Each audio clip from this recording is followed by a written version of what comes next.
जय श्री कृष्णा। राधे राधे। नमस्कार दोस्तों, स्वागत है आप सभी का हमारे YouTube चैनल पर।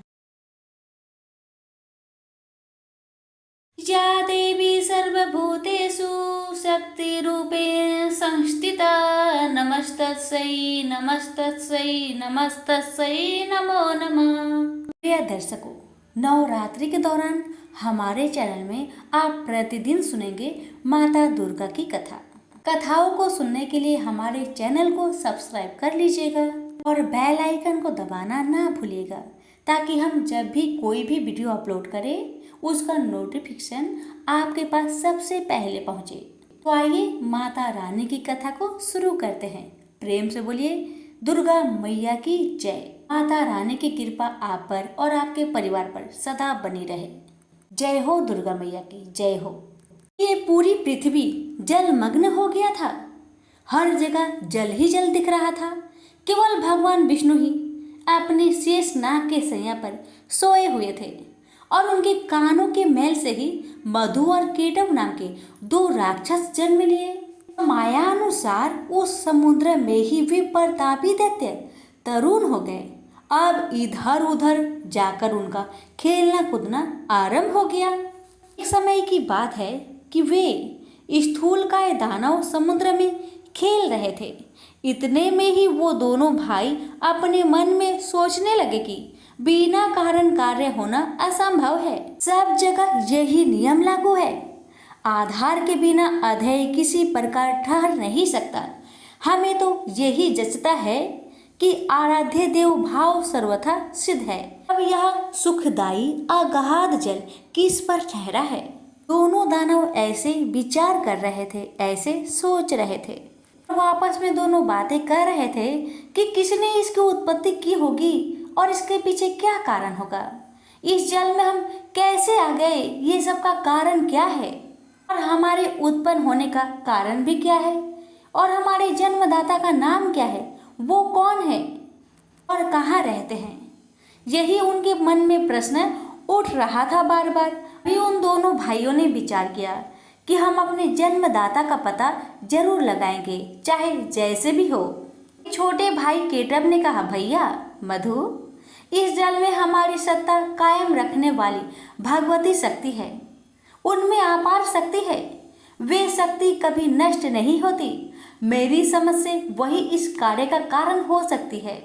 वही माता ने ही विस्तृत जल की रचना की है और उन्हीं के आधार पर यह जल भी ठहरा हुआ है। वही परम आराध्य शक्ति हमारी उत्पत्ति की कारण है। इस प्रकार वास्तविक रहस्य जानने के लिए मधु और केटव का मन व्यतीत था। अभी उनकी बुद्धि किसी निर्णय तक ना पहुंच सकी थी। इतने में ही आकाश में गूंजता हुआ सुंदर बागबीज सुनाई पड़ी। सुनकर वे दोनों उनका अभ्यास करने में तत्पर हो गए। तब उस बाग बीज की आकृति आकाश में इस प्रकार चमक उठी मानो बिजली कौंध रही हो। फिर तो उन्होंने किया कि यही मंत्र है, इसमें कुछ भी संदेह करने की बात नहीं। ध्यान लगाया तो उसी सगुण मंत्र की झांकी उपलब्ध हुई। अब तो वे उसी मंत्र का ध्यान और जप करने में लग गए। अन्न जल तक छोड़ दिया। मन और इंद्रियों पर उन्होंने विजय प्राप्त कर ली थी। 1000 वर्ष तक उन्होंने कठिन तपस्या की। इन दोनों भाइयों की कठिन तपस्या से माँ शक्ति प्रसन्न हो गई। माता ने उन्हें देखा। वह निश्चल रूप से माँ की तपस्या कर रहे थे।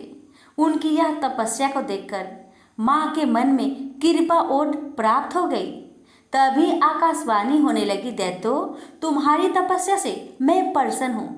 तुम अपना इच्छा अनुसार मुझसे वर मांगो, मैं उसे पूर्ण करूंगी। आकाशवाणी सुनकर मधु और केटव ने कहा, देवी, यदि तुम हम पर प्रसन्न हो तो हमें स्वेच्छा से मृत्यु का वर देने की कृपा करो। इसका मतलब ये हुआ कि दैत्यों ने माता से वरदान मांगा कि माता, जब तक हम खुद ना चाहे तब तक हमारी मृत्यु ना हो। दैत्यों की बातें सुनकर माता ने कहा, दैत्यों, मैं तुम्हें वरदान देती हूँ कि जब तक तुम नहीं चाहोगे तब तक तुम्हें कोई मार नहीं सकेगा। यह अटल है। देवता और दानव किसी से भी तुम पराजित नहीं हो सकोगे। देवी से यह प्रदान पाकर मधु केटप को अभिमान हो गया। अब तो वो समुद्र में ही जलचर जीवों के साथ क्रीड़ा करने लगे। कुछ समय के पश्चात एक दिन अनायास ही प्रजापति ब्रह्मा जी पर उनकी दृष्टि पड़ी। ब्रह्मा जी कमल के आसन पर विराजमान थे। मधु और केटप में अपार बल था। ब्रह्मा जी को देखकर उन्हें अपार हर्ष हुआ और उनसे दोनों भाइयों को युद्ध करने की इच्छा हुई। दोनों दैत्यों ने पितामह से बोले, सुब्रत, तुम हमारे साथ युद्ध करो। अगर तुम हमारे साथ लड़ना नहीं चाहते तो इसी समय यहाँ से चले जाओ। हाँ, तुम्हारा इच्छा हो वहीं चले जाओ, क्योंकि जब तुम्हारे अंदर शक्ति ही नहीं है तब इस उत्तम आसन पर बैठने का अधिकार तुम्हारा कहाँ रह गया। मधु और केटप की बात सुनकर ब्रह्मा जी सोच में पड़ गए। पता नहीं ये दोनों दानव कितने शक्तिशाली है। शत्रु की शक्ति जाने बिना उनसे युद्ध करना ये समझदारी नहीं होती। इसलिए शेष नाग की सैया पर सोए हुए भगवान विष्णु को जगाना चाहिए। वही इन दैत्यों से वर्षों तक युद्ध कर सकते हैं। ये सोचकर ब्रह्मा जी योग निद्रा की स्तुति करने लगे। ब्रह्मा जी की स्तुति से प्रसन्न होकर योग निद्रा भगवान विष्णु जी के शरीर से हटकर एक और खड़ी हो गई। अब अमित पराक्रमी भगवान श्री हरि के सभी अंगों से निद्रा देवी का अधिकार उठ गया। मधु और केटप के संहार के लिए ही भगवती योग निद्रा ने ऐसी कृपा की थी। भगवान श्री हरि उठकर बैठ गए। अपने सामने ब्रह्मा जी को देखकर उन्होंने पूछा, पद्म योनि ब्रह्मा जी, आप जब तब छोड़कर यहाँ कैसे आ गए? क्यों आप इतने चिंतित हैं? आपका मन भय से अत्यंत घबराया हुआ क्यों है? मुझे बताइए। तब ब्रह्मा जी बोले, भगवान, मधु और केटप दो दैत्य आपके कान के मैल से उत्पन्न हुए हैं। उनका रूप बड़ा ही भयंकर है और वे अपार बली हैं। वे दोनों मुझे मारने के लिए उपस्थित हैं। उन्हीं से डरकर मैं आपके पास चला आया हूँ। अब आप ही मेरी सहायता कर सकते हैं। विष्णु जी बोले, ब्रह्मा जी, आप चिंता ना करें। वे मूर्ख अपनी आयु खो चुके हैं। अभी युद्ध करने के लिए मेरे पास आएंगे और निश्चय ही मैं उनका वध कर दूंगा। भगवान विष्णु ब्रह्मा जी से ये सब कह ही रहे थे कि इतने में महाबली दोनों राक्षस मधु और केटप ब्रह्मा जी को ढूंढते हुए वहां आ पहुंचे। वहां पर हर जगह जल ही जल था। बिना किसी अवलंब के ही निश्चित होकर वे दैत्य खड़े थे। उनके स्वर वाग में अहंकार भरा था। वे ब्रह्मा जी से बोले, भागकर इसके पास चला आया है, क्या ये तुझे बचा सकेगा? युद्ध कर, ये तो देखता ही रहेगा और हम तेरे प्राण हर लेंगे। इसके बाद सर्प के फन पर बैठने वाले इसे भी हम मारेंगे। किंतु पहले अभी तू लड़ ले, या लड़ना नहीं चाहता? अगर तू हमसे नहीं लड़ेगा तो मुझे कह दे कि मैं तुम्हारा दास हूँ, तब मैं तुम्हें छोड़ दूंगा।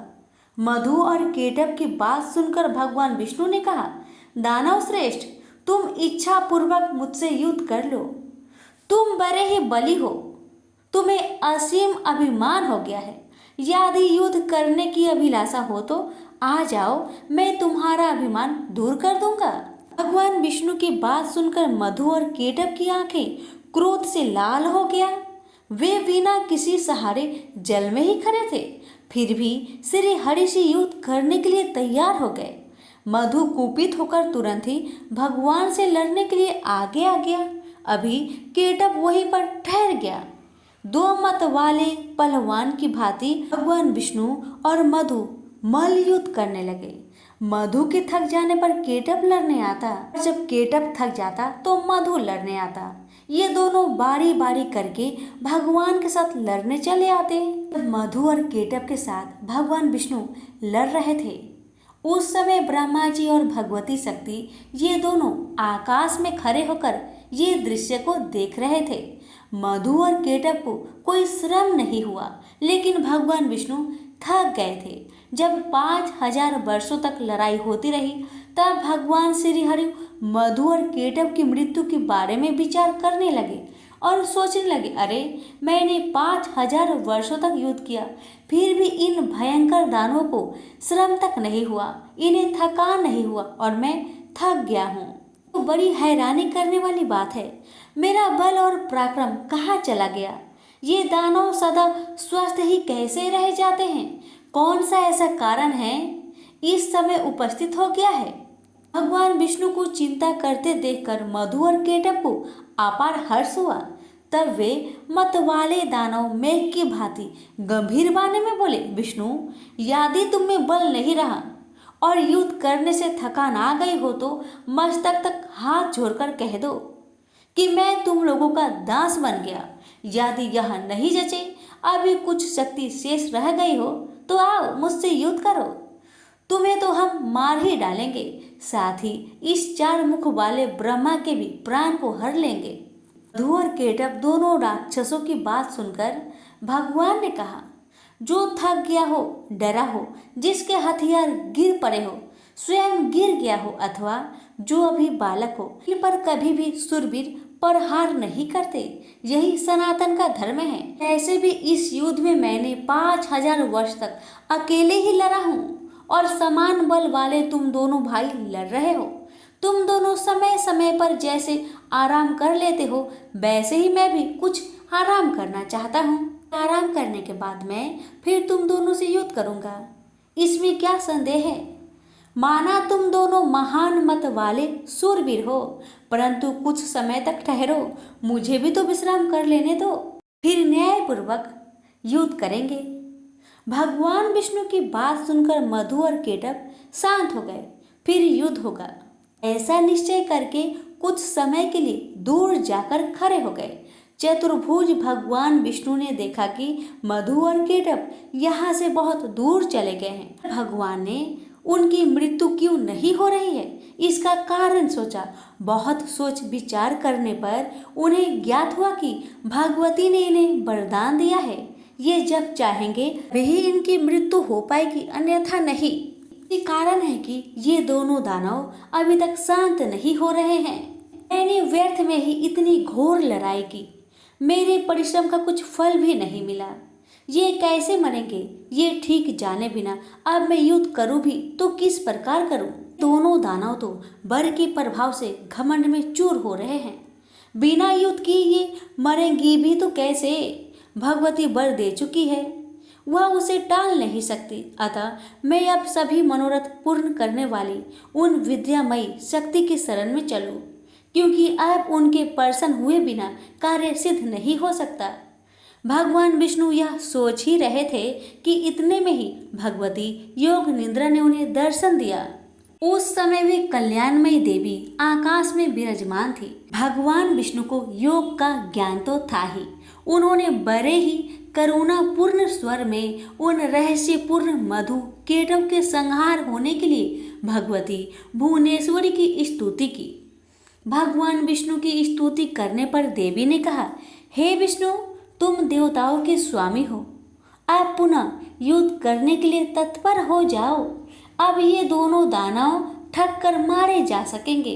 मेरी वक्र दृष्टि से ये अवश्य ही मोह में पड़ जाएंगे। माया से ये दोनों मोहित हो जाएंगे। उसी समय तुम शीघ्र ही इन दोनों को मार डालना।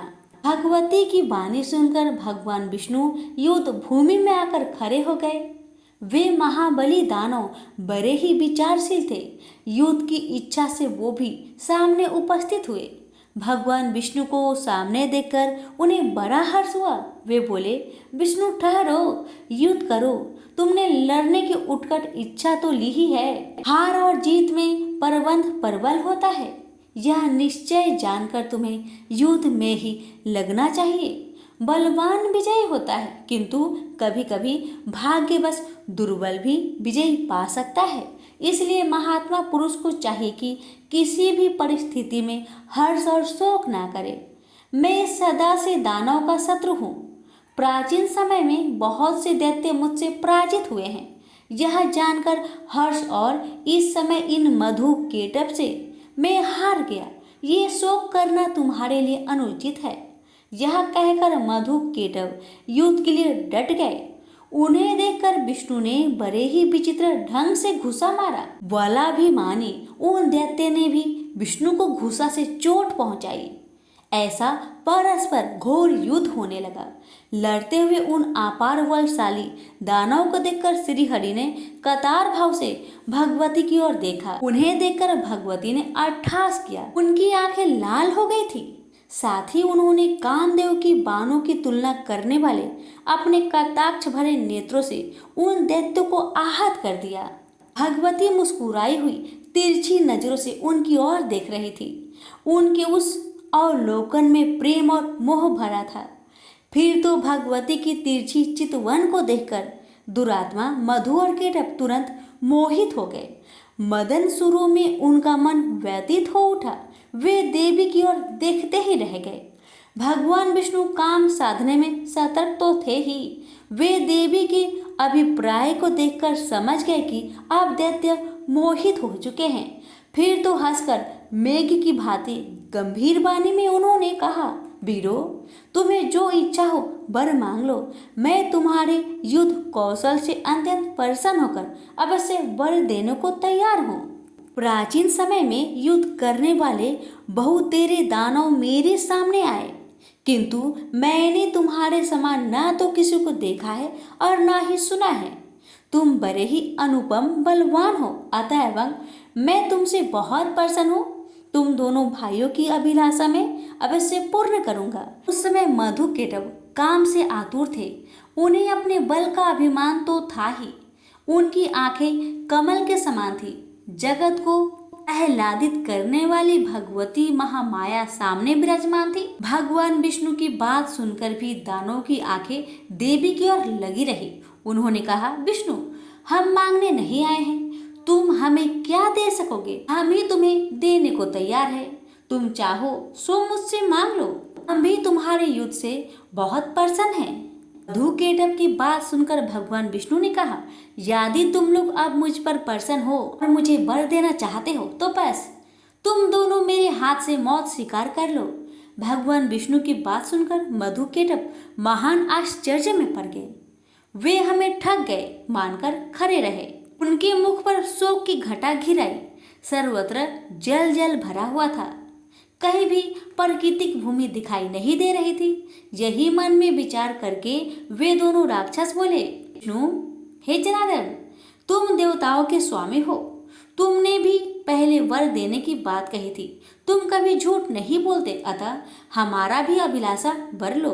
हमारा वर यही है कि जल शून्य विस्तार वाले स्थान पर हमारा वध करो। हमने तुमसे मौत स्वीकार कर ली है, किंतु तुम भी वचन का पालन करना। भगवान विष्णु ने सुदर्शन चक्र को याद किया। साथ ही वे हंसकर बोले, महाभाग, जल शून्य विस्तृत स्थान पर ही तुम्हें मार रहा हूँ। यह कहकर विष्णु ने अपनी विशाल जांघें फैलाकर जल पर ही जल रहित मधु केटव को दिखा दिया। साथ ही साथ कहा, इस स्थान पर जल नहीं है, अब तुम अपना मस्तक हमें दे दो। आज मैं सत्यवादी रहूंगा और तुम भी। भगवान विष्णु का यह कथन सुनकर उनकी सत्यता पर वे विचार करते रहे। तत्पश्चात अपने 4000 कोस वाले विशाल शरीर को उन्होंने स्वयं मृत्यु के मुख में डाल दिया। उस समय भगवान विष्णु ने अपनी जांघें सटा ली। यह देखकर मधु केटव को बड़ा आश्चर्य हुआ।